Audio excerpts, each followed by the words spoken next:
ഇലയുടെ മരണം. മുറ്റത്തെ വാടിതാ ശോഭിച്ചു നിൽക്കുന്നു, പച്ചില ചാർത്തണിഞ്ഞു പുൽത്തകിടികൾ.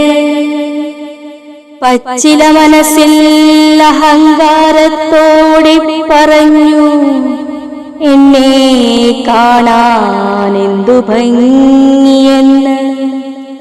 പിറ്റേന്ന് രാവിലെ തളിരില വിടർന്ന നേരം ഇന്നലത്തെ ഇലയെ നോക്കി മന്ദഹസിച്ചു.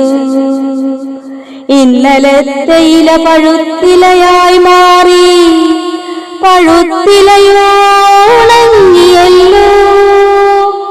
ഉണങ്ങിയ ഇലയതാ കൊഴിഞ്ഞു വീണു മണ്ണിൽ, ഇലയുടെ മരണമണി മുഴങ്ങിയല്ലോ.